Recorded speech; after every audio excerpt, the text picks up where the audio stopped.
Whoosh, everybody! I hope you are all doing well. I'm Les from the channel Love Life 9, and along with my partner Dolores, we are on the quest to search and discover a mystic teachings about life and art of living itself, aiming to expand our consciousness and just to become a better version of ourselves. Today I have the unique opportunity and honor to sit with this gentleman who is not just amazing man, he is a yogi, he's also the founder of Mahamukti Yoga School here in Goa, renowned worldwide. So I welcome Yogi Akhilesh Bodhi. Did I pronounce it well? Bodhi? Correct, perfectly. Namaste, Namaste. Yogi Akhilesh, and welcome to our channel Love Life 9. Thank you for inviting me. I'm so happy to be answer to your questions if I can do that. Well, I'm sure a butterfly, that's a good omen by some mystics. I'm curious, first of all, like since I arrived here to India, I feel amazing vibrations, great energy, people are smiling, people are welcome, and I kind of ride another me, another personality. I didn't saw myself like sleeping 3 hours and being full of energy, inspired. What is that about India?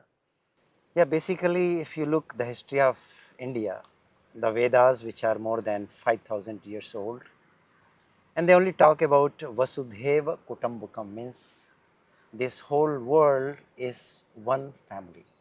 And keeping that in the mind, every citizens are being taught that you should respect everything, not only humans, the trees, the plants, the birds, the animals, everything.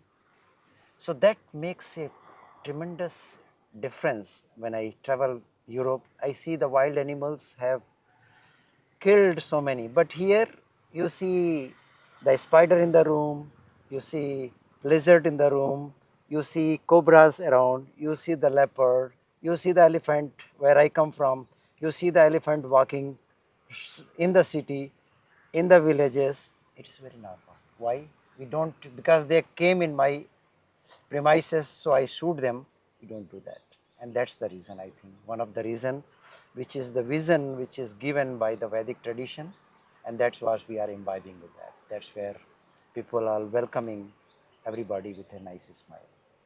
So I present then, based on that philosophy and very ancient and powerful wisdom, you maybe create your school, Mahamukti Yoga School. So Yes. what is that about? Yeah, because when I studied with my master, Swami Dayananda Saraswati, who is the center or ashram in Coimbatore and in Rishikesh. So I just happened, it is long story, making short, that I happened to study with him 3.5 years.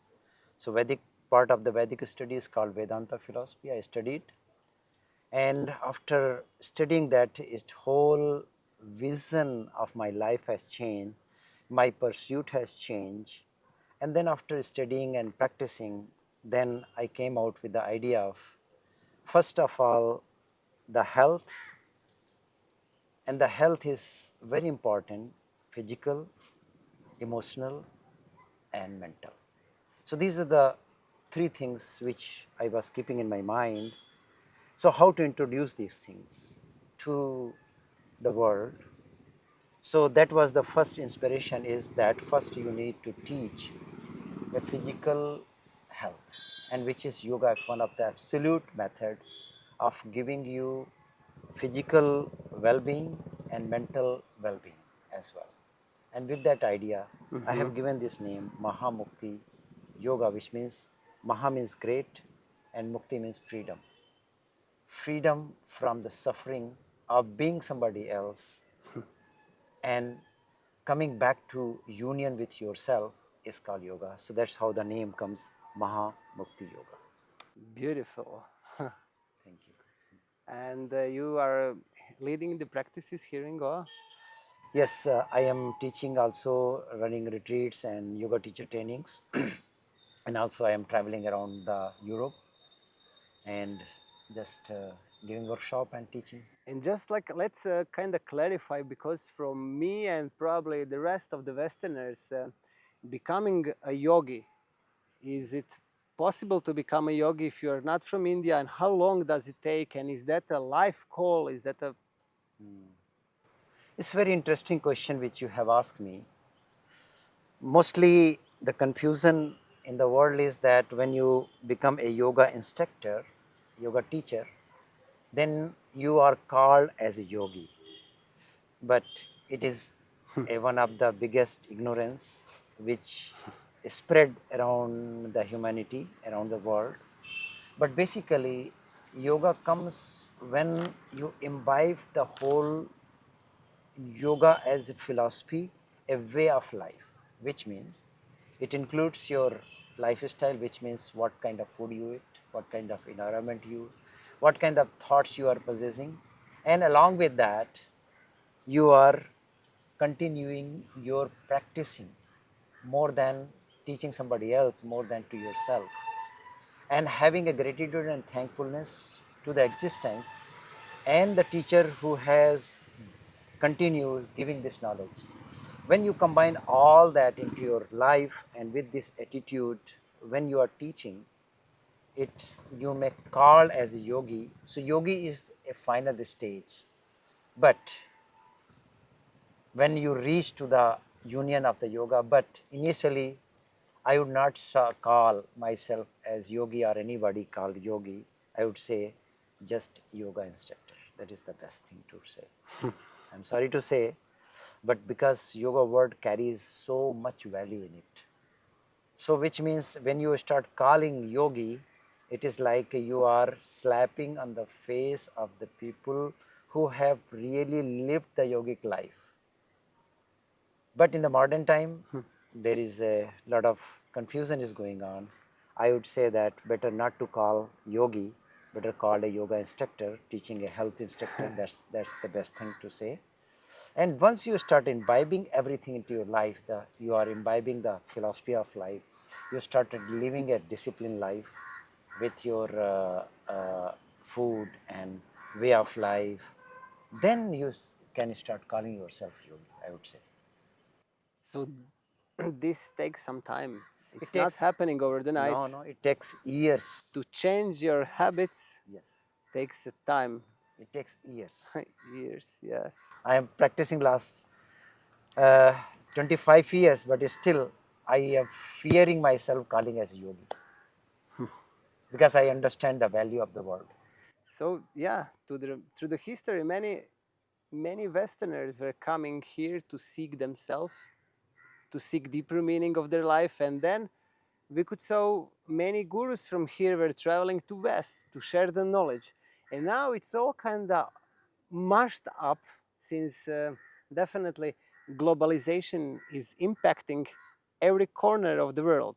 So, in your personal opinion, does money change how people perceive spirituality these days in India, and all that what is happening with the globalization? Yeah, naturally, money is one of the most important aspect in our life and in our survival. Anything you want to do, if you want to propagate yoga, if you want to give a good atmosphere for the yoga practitioner, the money is one of the most important factor. You have to have an infrastructure.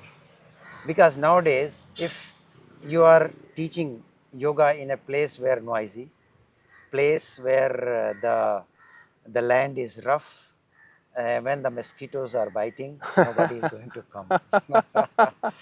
In the past, you were having the capacity of bearing all these things, and that considered to be a part of your journey.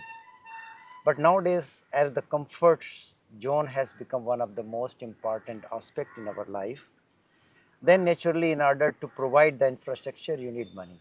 And when you have money involved, so you can use in a good ways. There is nothing wrong in that. But if you forget that your journey, what you are meant for, then it means you get lost in the money, but you forget your journey. So remembering what for money, then it becomes a useful tools for your journey. Otherwise, money can make you more desiring, more yoga centers, or more money, more power, more and more. So there is endless. So we believe, and I grew up in the family that we kind of believe, I would say not kind of, we believe that money is the root of all evil. And that affected me when I was growing up. You know, when I came to end of the 20s, I saw I have some deep resentment in me when I have to charge my services. It was kind of, I was shiny, I had some problem, and that was definitely some energetical connection with money, which was deeply rooted within me. I'm sure based on beliefs like that. And today I understand money is not the root of all evil. Money is just a great resource to live if you are a good master to money. But if money become a master of you, then the bad things are happening. Right. So see, uh, Loris, the fact is, as the scientific researches and everything goes on, the whole existence which you are experiencing is a form of energy. When you see a coconut tree, when you drink the coconut tree, so when you're drinking the coconut tree, coconut juice, then you feel that the energy is changing inside you, giving coolness, giving calmness, energizing, you have more power, right? When you eat food, it is energy you consuming. Whatever waste, you throw it out, right? In 24 hours, you throw it out. And then again, this energy changes, like here, there are a lot of pigs. When you go to toilet outside, so there are pigs, they are waiting for this, and whatever you dropped out in the morning, they pigs eating, and for them it is morning pakora, you know, like hot pakora. In India we call pakora. So they eat, and they, again, for them it is not shit, for them it is a food. So everything is energy. So in the human consciousness, in the human society, we have developed a means to exchange things. The money has been one of the aspects.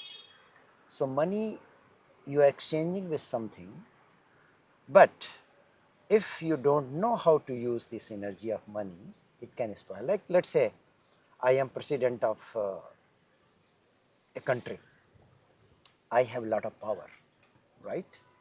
So this power, if I don't know exactly how I use my power, then I can, each time I end up my power to having a war with the other countries.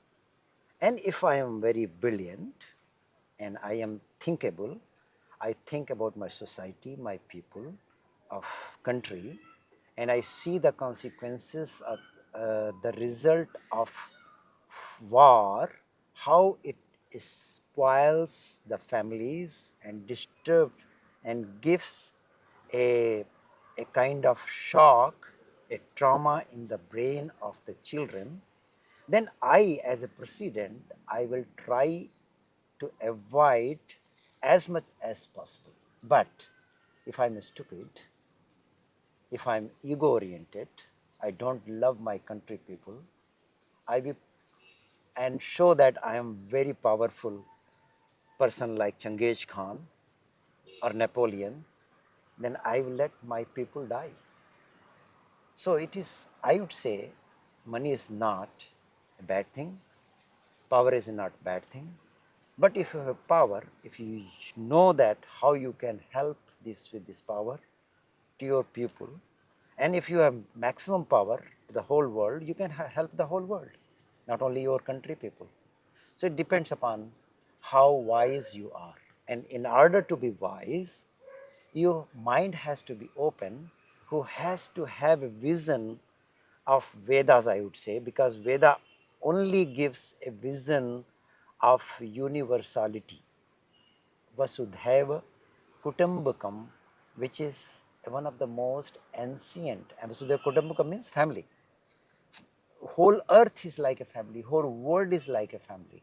If that keep in my mind, then I don't differentiate from people from country to country, and I will take all the nation as one family, each one working their anonymous power independently, but in the same time, we all can communicate and try to understand and resolve the problem. So, in the same way, if money I have a millions of dollar, I may misuse. I can start producing things like Coca-Cola.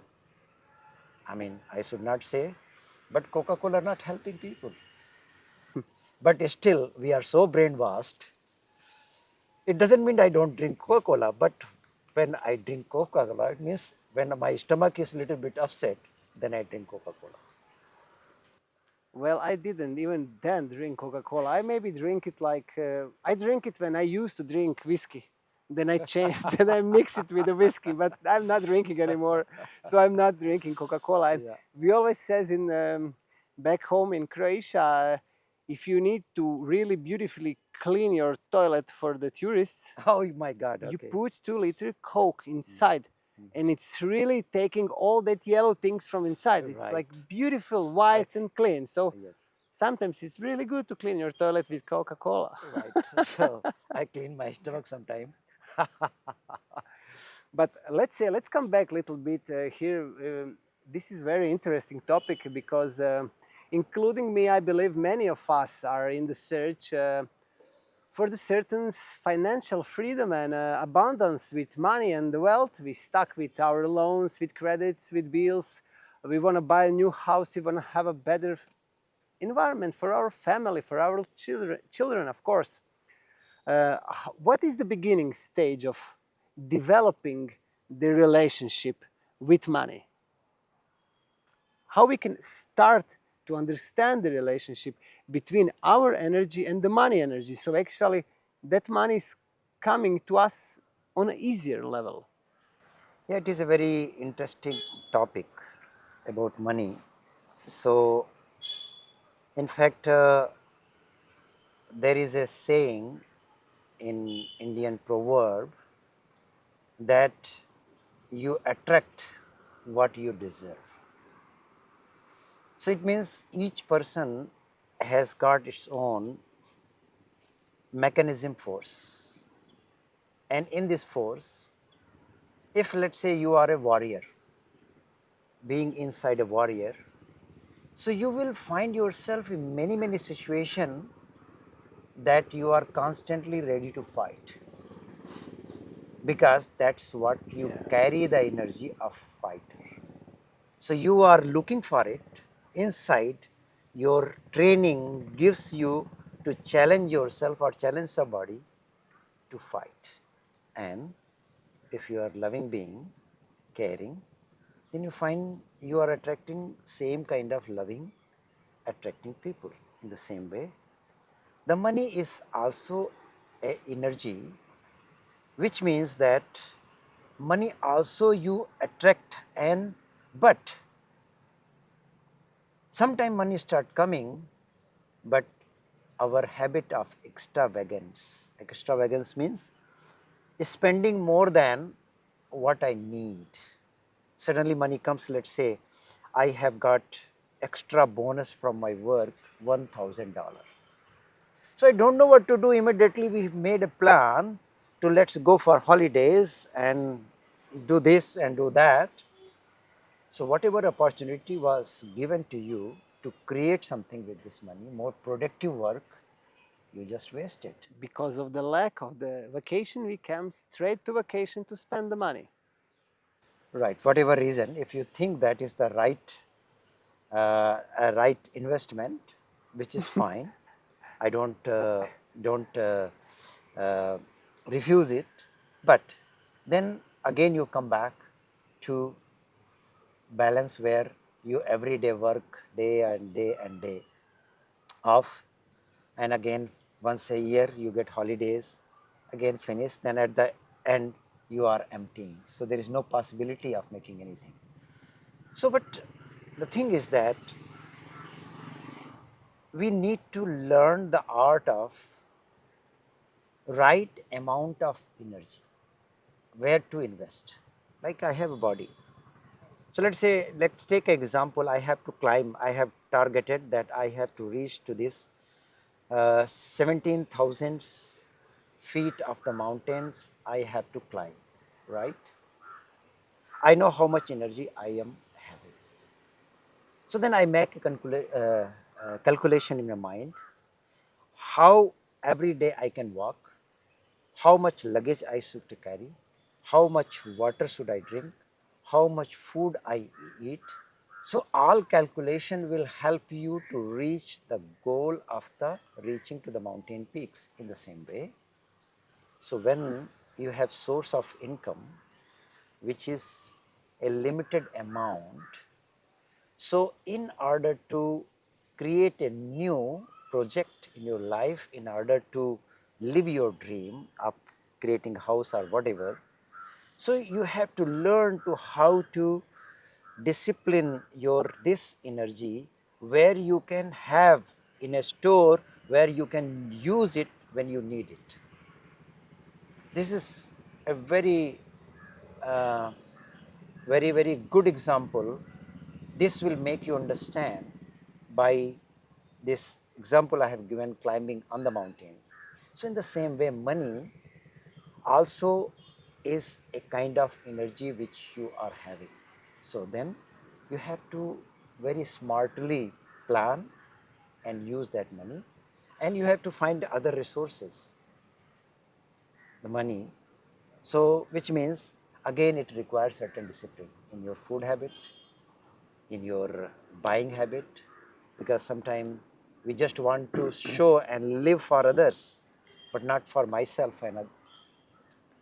So once basically deep down you have to create an understanding, and and you have to have a vision what you want to achieve. So with this calculation and mathematics understanding, then money will come to you, because once you throw it out, just $1,000 you got and you spend in the holidays, the money knows that you don't value me. You don't keep it with you for a while. This is I'm sure many of us can see I us in that scenario because I did it at least 100 times where I was aware that I was kind of, maybe I was angry, this especially when I'm under the stress. I'm just going to buy bread and I will buy that and that, and maybe just a little piece of the equipment for my computer, and that makes me feel better in a shorter amount of the time. Maybe that day, maybe just only next morning. Depends on how big present to myself is, but the money is gone.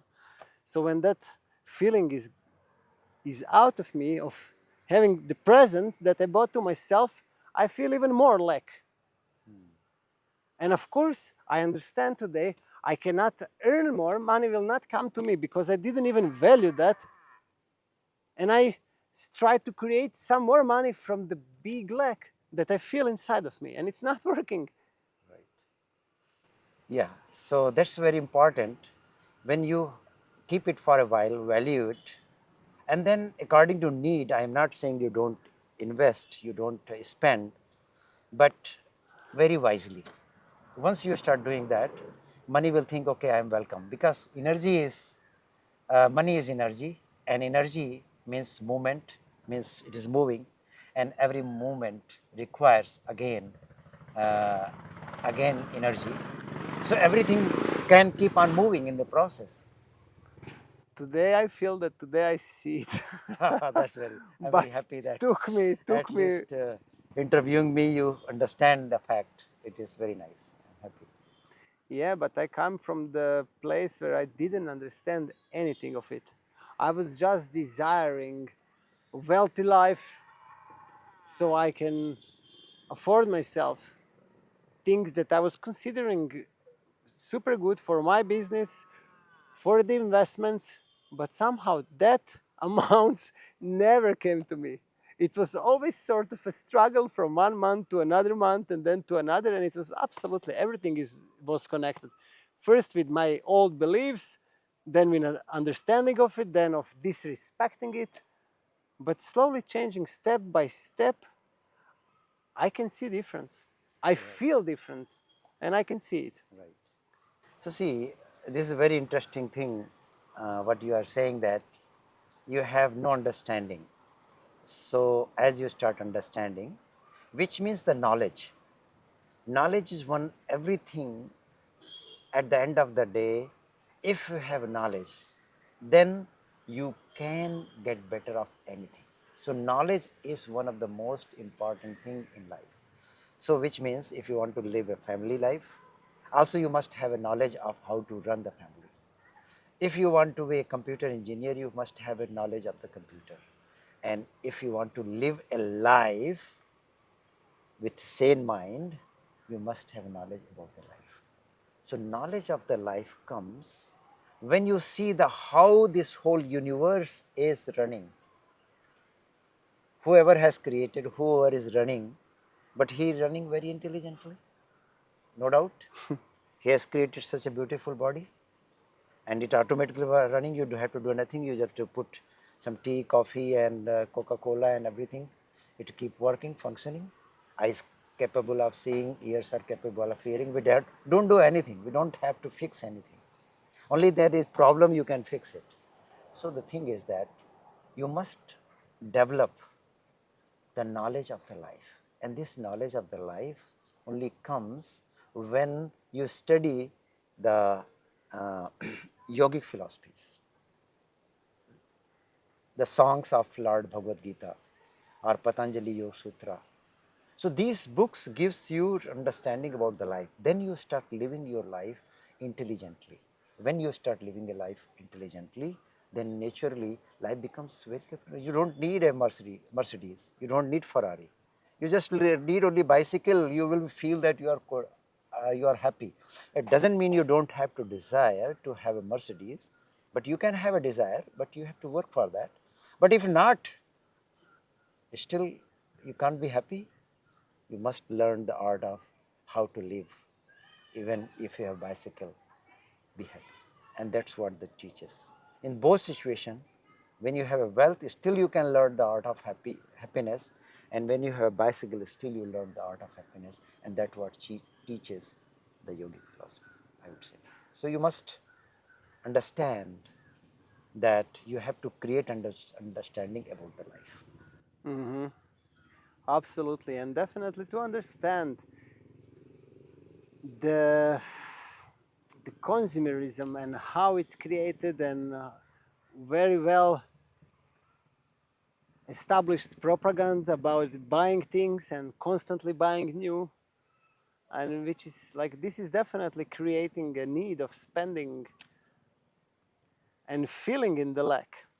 But this is all leading us to another question, uh, what is actually connected with our true potential. How would you describe true potential?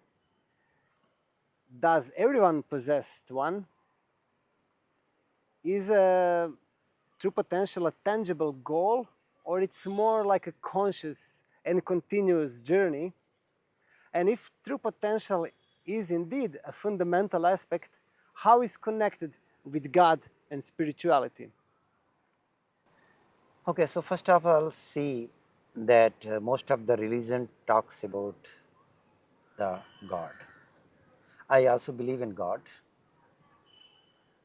but God is something a completely, I would say that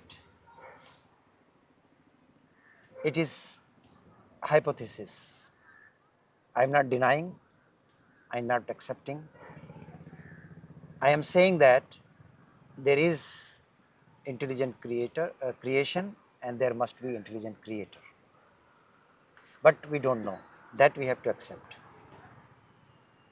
And when it comes that the God whoever has created, so he is first of all not sitting somewhere in one place.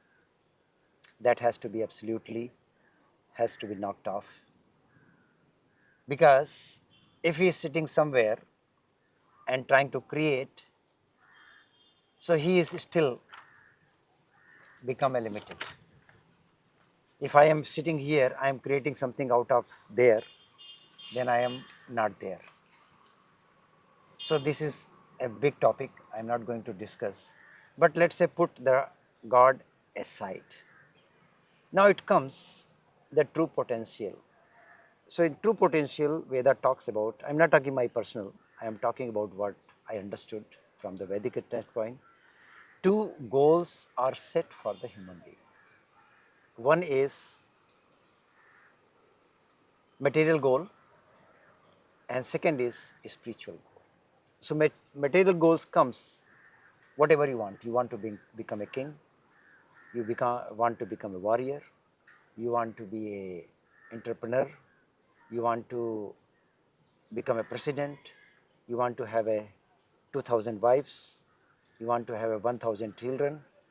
Everything is comes under material goal. Material goal means whatever is visible or tangible. Visible means visible through the eyes, ears, nose, what you can smell, taste, see. This all material things away from yourself is material goal. Whether you want to have many, many houses, there is nothing wrong in that. Veda says you must go. So once you decide what you want, the potential in every human being is carrying within oneself. If I want to set a goal that I want to be president of India, then I have a total capacity I can become. So then I have to drop all my other goals and I have to study how to become a president of India. So then I have to put all my forces, the knowledge you require to be president, quality of the politician, and also the capacity how to manipulate the masses with your speech, with your word, with your act, whatever means. It says no problem. You should go for it. There is all possibilities are within yourself. So in that way, I would say every human being has the potential, but most of the time we put little effort and there is unsuccess and we give up. We give up and we start saying maybe God doesn't want me to do that. We find excuses. We find excuses, maybe my karma means your destiny, not with you. So all these kind of excuses comes from the weak mind. So, but if you decide, there is all the possibilities. Otherwise, Napoleon will become never be Napoleon.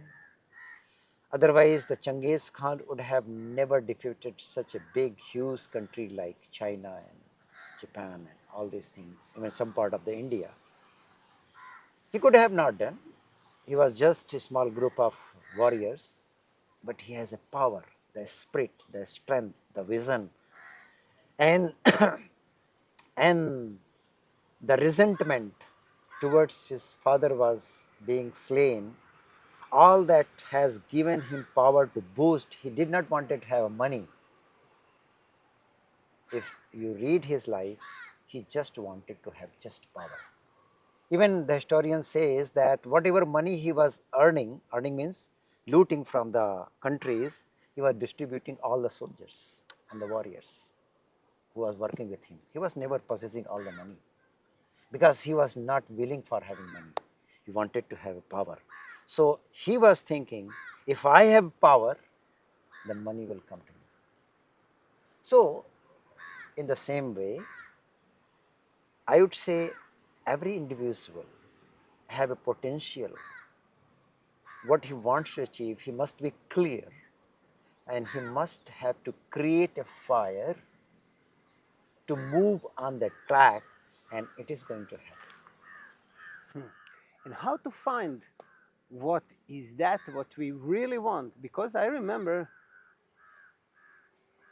there are few years in a row that I didn't have a clear vision of what I really want, and then you are somehow in a gray zone. Right. Nothing is happening. I mean, things are happening, absolutely, but it's not that you are kind of manifesting and you are in the control of your vision, although you are never in the control, but in the control of spreading outside your true desire. It is a very good question. And in this question, the first of all, you need to have a self-analysis. And this is where the spirituality comes into the action. First of all, the desires which you are having, you have to analyze if it is your desire, or these desires are given by your parents, or this desire you have developed because you see somebody having a lot of money and he seems like very happy, he has got very good husband, good wife, good children, and nice car and everything, then I assume they must be happy. Then I created this desire. So I'm not talking about that desire. So these desire are accidental desire which has been implanted by your own fascination or by your parents, because maybe let's say your parents have been poor and they thought that let my children should be very rich, and they keep saying, hey, you have to study hard, you have to work hard to make money, and you just go for money, and when you make a lot of money the life is going to be happiness. So now, so first of all, if it is not your own analysis of understanding that lot of money will bring me happiness, and you are just driven by the force which is implanted by your parents because they were poor, and with that desire, and you are trying to seek money, let's say you have a money, but at the end of the day you find that, oh my god, this was not I wanted. I would have rather wanted to be a musician playing a piano in a concert where thousands of people will be uproaring as I presented my music. So the thing is that you realize it too late. So I would say that first one has to sit days after that, not only one day, days after the days you have a desire, let's say you want to be a politician, you want to be architecture, or you want to be a pilot, or you want to be a doctor. So you have to think, why do I want to be? What is my motivation? Let's say if motivation is money, as an engineer, then you are not going to do justice for the civilization, because your goal is not creating good architect, but your goal is to make money out of it.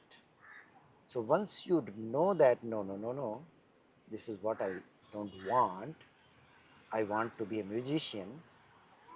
So then, if music doesn't bring money, if makes you just survive, but I would say you will be more 100 times happy than driven by the desire of society or the parents of, or the impressions which develop in the society. So it is very important to analyze what I want, what is my desire, and what my desire is not.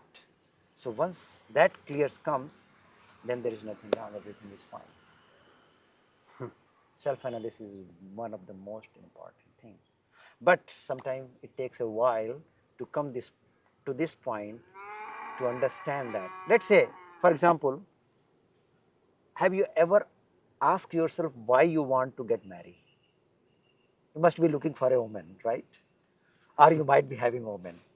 So, but next thought is coming, by having a woman itself is not a problem, you have it. But what is next thought coming? I want to get married. So why you want to get married? That you never ask this question. This is because of the social culture. Is that the cow is behind, she is crying? Is that cow have ever thought of getting marriage? No. But we get married. And once upon a time it was needed because of the society and culture. It was just a device. But in reality, we don't need. So this also one has to understand, if with this understanding, if you are getting marriage because of the social structure of the taxes, then it's fine. Otherwise it is nonsense, it makes no sense. You two are agreeing, and that's fine. But we do get the another thought that we must get married, otherwise seems like your relationship not complete, it is incomplete. I think when we are talking about the marriage, we are usually thinking about forming that sacred union between husband and wife, mother and father and children as the core of, as a fundament, stepstone of developing life and growing up, understanding the love and all of it. So, are you talking about that fundamental sacred union, or a marriage as a ceremony and as some contract that we are signing up? So let's just separate those two so Right. the people can Yeah, understand. I mean, basically, this was not topic. It was just an example to create that we are getting again in a different direction. Just I wanted to say that the thoughts which are coming not for independently from my own feeling, but coming from the society. So in society, we think that getting married and it will create a family and all thing. In the modern time, it is more like a contract basis, that just understanding. So that is not a point. Mhm. But my point is, if the thought of marriage is coming in the mind, is it coming from the family or society? This much one has to acknowledge. If not coming, it is if it is your core person that marriage is important and that will give whatever for your better future, which is completely fine. So what I am trying to make us to see that whatever thoughts are coming, desires are coming, is it my desire, it is just born from my ground, or it is implanted from the outside, that much. That's very beautiful point in the end, and Yes, that's the point I wanted to highlight. That's why I gave the example of thank you. marriage or not. Thank you. Yeah, so this is like kind of introduction for going deeper and for continuing with the interesting topic of how today quantum physics have a breaking discoveries and kind of demystifying old ancient metaphysical knowledges and understanding and they're emphasizing the interconnectedness of all things that we are mentioning a bit on the beginning of the conversation. So in your understanding, if people understand that interconnectedness of everything and then everything is starting kind of with them, how they can apply that in their life when they're facing the hard times, you know, because it's easy to talking about it, but when really life squeeze you like a lemon, it's hard to put it out and kind of just reshift. Oh, everything is fine, everything is great. Let's stay positive. But in the reality, it's not like that. So see, there is a two kind of knowledge. One is knowledge is informative knowledge, where you get an information. The information, let's say this is interconnectivity, and this we understand that there is interconnected everything. The second is experiential knowledge. Experiences knowledge means when you go into the state and you experience it. Let's say, I give another example. A person who is hurt in love, he or she was in love and got this love got broken and one feels pain. If I have never loved, I will never understand what would be the hurt is. But if I have gone through, then I can relate the pain of the person and then I can understand what he or she means. So, the quantum physics is one of the most beautiful scientific research which has been going on and which come to the point that everything simultaneously existing and nothing goes to non-existent. And this is the fact which has been Vedic science or Vedic Upanishad has been talking that in this creation nothing goes to non-existence. Even Bhagavad Gita also, Lord Krishna talking to the Arjuna saying that there was no time when you were not there. There was no time when I was not there. There would be no time when we both would not be there.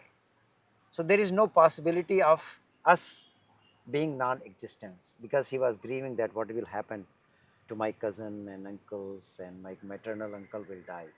So he said, see, there was no time when we both were not there, and not there will be no time when we would be not be there. The word which I am speaking, it is not that is these words are going to be disappeared. There will be still existing in the cosmic order. So that like nowadays people are listening, trying to listen the akashic sound. Akashic means spacious sound, to connecting, and they listen different kind of languages and thousands and millions. So what I am speaking now, what you are listening, this is already recorded in the universe. They are existing. They are existing, but they disintegrate in the so vastness, but still they exist.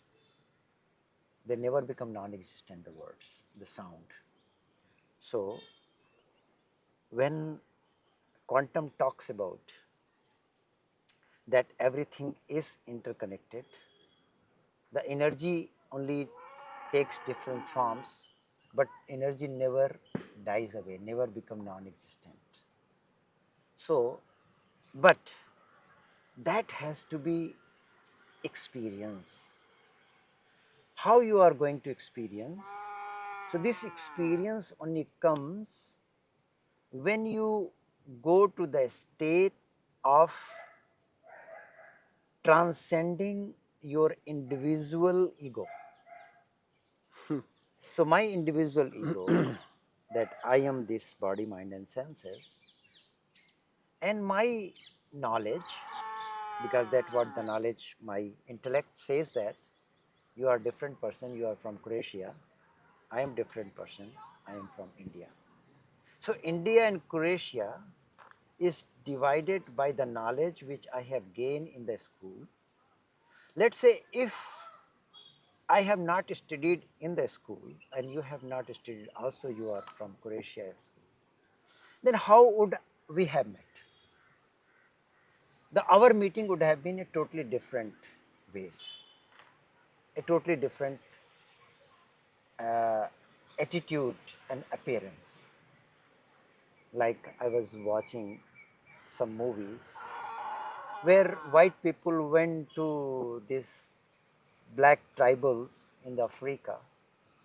Those the same way friendship. So these people could not understand the language, but by fear, they came and touched and ran away, touched and ran away to this white person. They were thinking, what is this? They were saying, he looks like us, but his skin is different. So there was a curiosity. So he was using more sense of touch or the feeling, not with the intellect which was fed in his mind that white people are dangerous or white people are very good. No, they just saw that it is very strange being. I want to see. So he was using all his intuitions. So what I am trying to say, when we are having an ego which is the part of the society, so in order to reach to see that universality or the quantum physics what is talking, the oneness, interconnectivity, then we have to transcend the social ego. And for that only required a meditation, a constant practice where you can drop the ego, and with your consciousness you move into that state where you see the unanimously of the whole world, the animals, plants, insects, birds, everything's are interrelated, interconnected. And with this experience, when you come back into this again this ego, in this ego there will be no problem. So this person is already transformed. So in the transformation he will have no doubt how to relate with you. He will have no fear of relating with you. He will be just like a tree standing on its root. The birds come, the tree is not afraid that the birds will shit upon me. He's just standing.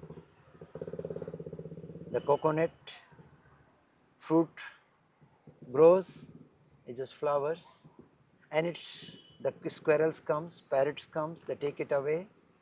It doesn't say no, doesn't say yes, just standing. So that's the stage will become to this man or the humans who reach to the experience of this quantum reality. And after a little recess, we are coming back to finalize this beautiful, insightful conversation. And Achilles just gave a deep answer about how ego can block us and what is the relevance of transcending the ego. But to understand that deeper, please, Akhilesh, can we start by explaining on a very simple way what is the mind? And you already explained a bit, a lot about the ego, but what is the correlation between mind and ego, and extending from that, what is consciousness and how does it apply to all of it? Because there are many confusions today. You know, oh, it was my ego. No, it was me. What is me? Who is me? What is ego? What is mind? What is consciousness? And all that holy triangle. Right. Yeah, this very good question, and very it needs a lot of elaboration to make you understand. But in brief, But let's say that I'm having zero knowledge. So you have to explain me that I'm facing first time this kind of information and all that wisdom.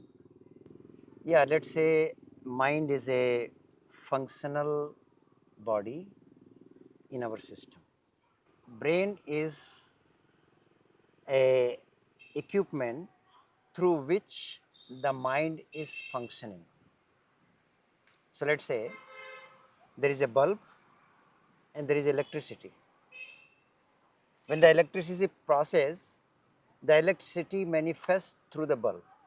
So brain is the location, the body of the mind to operate. So mind is, when you start asking what is mind, so mind is not a brain. Mind is not a brain. But through the brain, mind functions. This is a very technical thing to understand. So just as I said, there is a bulb, there is electricity. When the switch on, electricity passing, the bulb is illuminating. So, but bulb itself is not the electricity. Bulb is just a body through which it has a magnifier which makes the electricity to turn into the light in the same way. So, brain is a functional equipment for the mind to manifest. So, a basic understanding how the mind is developing. So, mind is nothing but different kind of thoughts. So, in order to operate the mind, the brain or the mind created a substitute through which it can travel. So, what is this function? Let's say octopus. You might have seen octopus.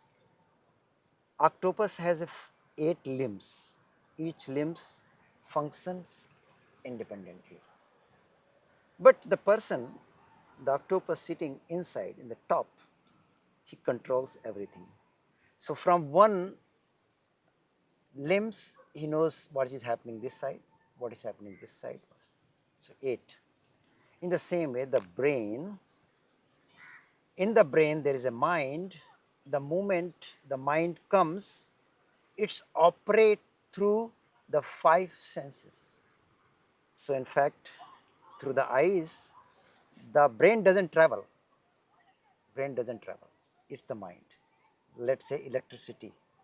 In simple word, you can say electricity. Electricity travels through that. So let's say, or you can say also it is a kind of light. So let's say I am seeing this tree, a coconut tree. So when I'm looking at the coconut tree, there are two kind of lights are involved. One is the outer light, which is come from the sun, and one is my own light. So when the outer light is functioning, the my light goes and make a beam, creates and covers the whole tree. And then this light goes and returns back to through my senses. It is automatic. It goes, creates and comes back, returns back. And here's the brain, and brain in the process it, and the mind learns a kind of information, piece of information, which is called a tree. So this is, if I am first time I am seeing tree and I don't know what it is, it makes no sense. But as we grow, we are told, we are trained, this kind of forms of the tree is called coconut tree. So this is second piece of information is added to my mind and which is stored. So mind gets more functional, not only through the senses, but through the other operating system as well, which is inside, which is called memory. So then mind is being taught by the other humans. This kind of form is called a coconut tree in English. In your language, maybe something else. So then I registered, and then whenever I look at the coconut tree, I don't need to learn anymore. I am settled with this knowledge. So this knowledge keep impiling, means piling, piling, piling. Then a set of information which we accumulated in our mind, and that mind becomes a, a kind of within the brain is stored in a form, and with that we collect the data. It's like a computer nowadays, you can see. They collect the data. When we see a coconut tree, I don't get threat with the coconut tree. So my memory gives the information to my intellect, there is no threat, and that intellect gives the signal, okay, you move on, then mind goes move on to towards the coconut tree. If this tree is, let's say, a carnival tree, then my knowledge about this tree, the moment I see this goes and process into the brain, which is memory, then it gives the information that this is a carnival tree, be alert. Don't go very close. Otherwise, it will catch you, right? So then all my functions are depending upon what kind of store of the data which I have accumulated into my brain. So this function, the mind is constantly functioning from the sense of survival. So in the other human beings, it also functions, the data which we input. Let's say if I say, I should not say this example, but I, I say because it is commonly happening. So let's say I see a beard having a guy who is having a particular kind of topi, and which appears like he will be a terrorist. So a terrorist image is already created by media and society in our brain. Then first thing what your brain process and gives the information, it gives immediately alarming you, be alert, be careful. So then my activities, my function with reference to this person is restricted. It can be anything. It can be anything. It can be lion, it can be tigress, it can be snake. So all this information, and that based upon that mind is constantly functioning in our day-to-day life with reference to particular kind of woman or the man or country people. All this is all the stored in your brain depending upon what kind of information you have processed and stored. So that becomes a mind, and that mind becomes a personality. So if I have gone through the different kind of ups and down in our life with the bad experiences, then a fear enters into my system, into my thought, into my memory. So whenever I see this kind of animals or beings or humans, the immediately that information wants to alarm you, and this alarmness confines you, create a system to be more in a preserve mode, in a security mode. Security mode, whenever I want to defend myself, I close myself. So all that is actually creating mind and giving those instructions to the brain, which is sending the chemical signals to the body. Right, in a more scientific way, you can say, sending the chemical signals to the body, and body started functioning. And with that also, my actions also controls by what body responds. And they are sending certain vibrations up, Right, which this is are more elaborate. attracting Yeah, hostility or fight or something else. yeah. So these are the things started developing a particular kind of personality, and this personality forms an ego. So you say this person is very fearful, he is very shy, or he is very timid, or he is very aggressive, or he is very energetic, and he is very outgoing. All these are the personality which has been accumulated or developed in the system where we have brought up ourselves.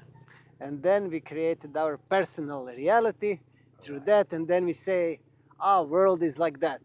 Right, This town is like that. This person is like that.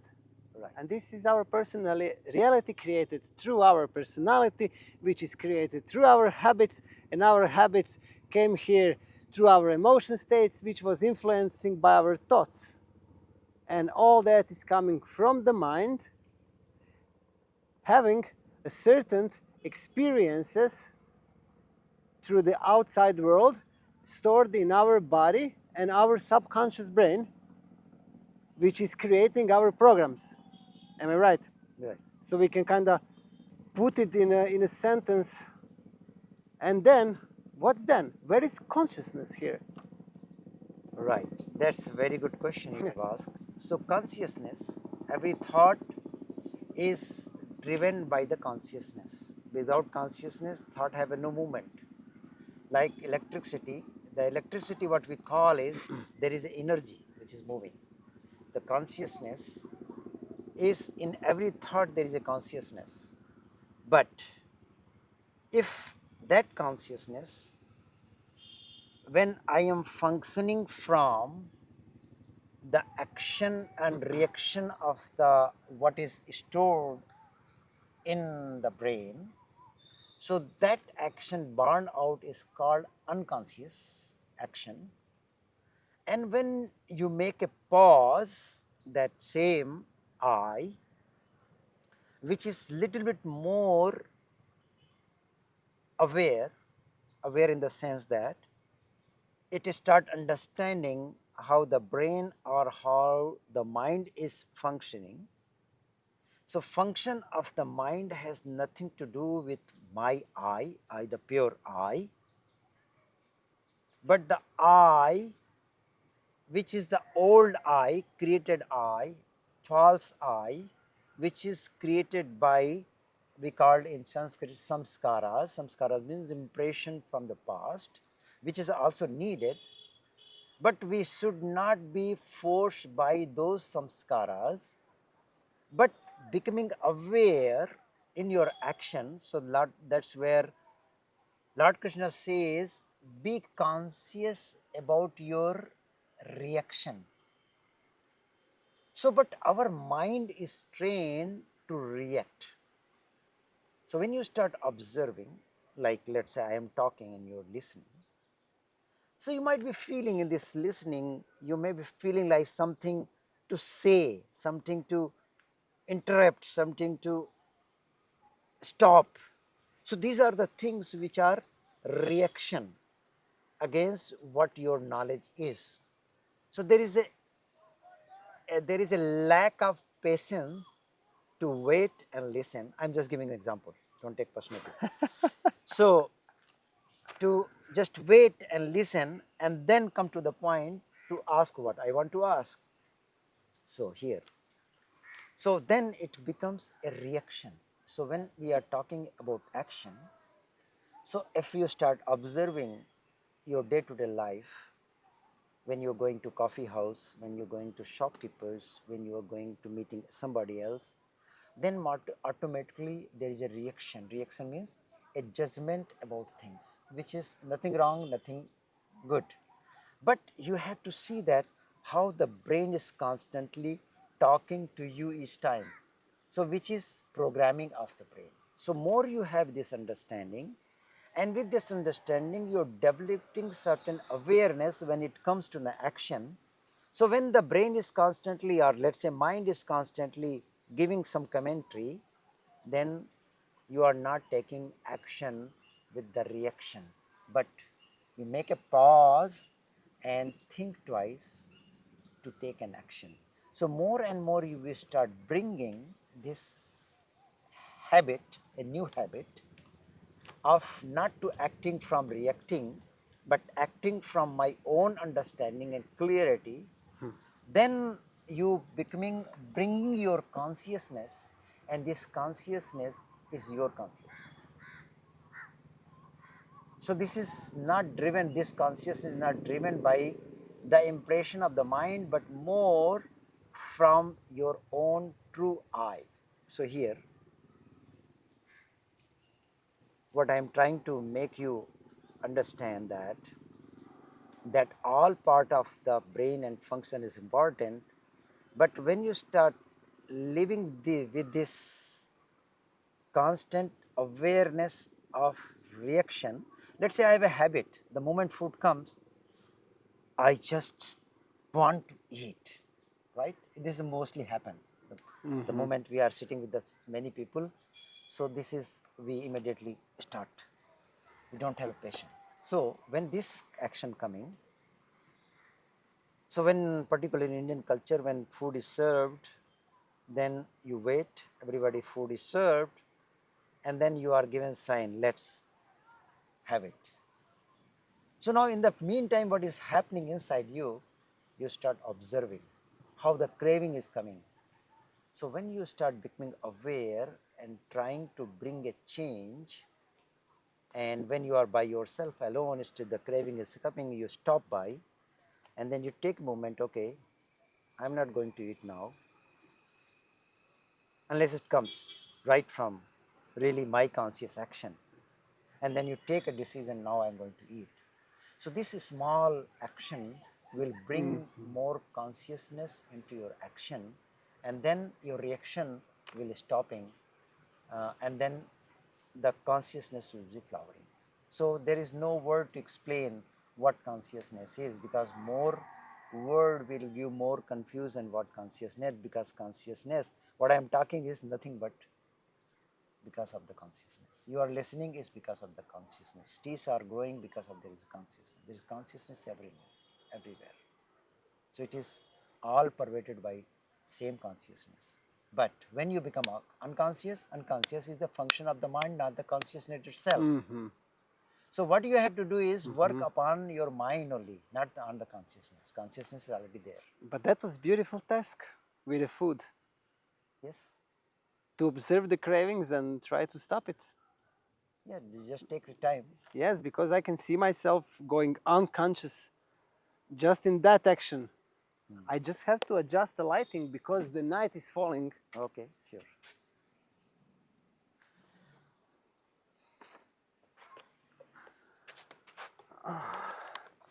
Wow, and there's like two, three questions that we have to skip because Yeah, there is sure, sure. not That's good enough. I think what we there have talked. there is not enough No, daylight for that. yeah, yeah. So that's good enough. I think this will be Absolutely. this will be enlighten your all the listeners, I tell you. Okay, then let's just for our listeners, then let's kind of wrap it all nicely in a few sentences. What would be your message to the viewers, to the world, in the end of that beautiful and unexpected 2023? So I would say the viewers of Love, Life and Nine channel, I would say that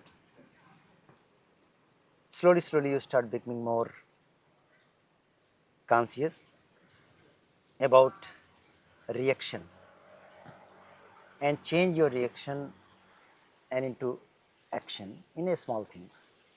Just as I talked about the food, also I talked about when you're sitting in the restaurant or going into the mall and watching, let's say you are a woman and nicely you see a nice beautiful woman walking. What is happening to you? Your reaction will be you will comparing, maybe you will be jealous, or maybe you wanted to be dressed like that, or something. So this is the reaction on the part of you in your daily day-to-day life. So once you start becoming aware and noticing that you are reacting, then acting, so what would be the action? The action, I would say that when you're looking at a beautiful morning rose flower, when you're looking at the evening sunset, with the sun is setting and its golden light falling on those waves, and waves are slowly getting into silence. And in this moment, what is your state of your being? There is no words, there is no one to tell, and there is no one to tell that how beautiful place you are. It is just you and the ocean and the sea. In that moment, what kind of feeling you arrive to? So that feeling when you carry, also when you're watching or in the street and the mall, looking at the different people with the colors and the lights and functions, what is happening to you? If you are same when you are seeing the sun and the light and the waves and the sound, if you can carry this also in the marketplace, that is the one of the greatest practice you can do, and that's what I can advise you. I won't say that you have to sit for 1 hour meditation, but this will become a meditation. Thank you. Thank you for those beautiful and deep, profound words. Thank you. Thank you. So, for those inspired by you and your teachings, tell us please how they can reach out to you and participate in your events or in your school. Right. Usually, I am traveling 3 months in Europe, organizing my workshops and retreats in few countries like Holland, Switzerland, Germany, Italy. I used to go other countries also, but I restricted now. So you can reach me through my website www.mahamuktiyoga.com. You will get some information, and so usually I love not on the YouTube. I'm not a YouTuber. I love to teach in person when the audience is right in front of me. I love to do that. So you have to come to one of the workshop or teaching, then we can see what I can deliver my message. So, the link to Akhilesh Bodhi and Mahamukti Yoga School can be found below. And thank you so much for this insightful conversation, for the time and the wisdom you share with all of us. Thank you, Lois. It's so beautiful, such a beautiful, wonderful question you have asked. So I think that I never give this kind of lecture even my day-to-day life classes. But spontaneously questions were like that and the answers came. It's not me I've spoken. I think it is the universe has spoken through me. So I will really appreciate for your questions and inviting me for this YouTube channel. Thank you very much. Same thing happened to me, and our meeting was also kind of magical. So it has to happen, I would say. So, dear viewers, thank you for your time, and we hope you enjoy with us. If you have any questions, please ask it below in the comments, and we will try to answer it to you as soon as possible.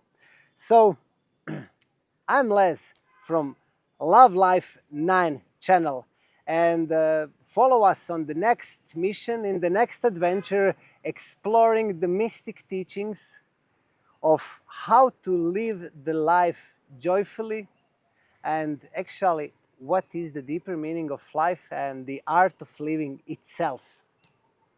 Thank you so much. Goodbye.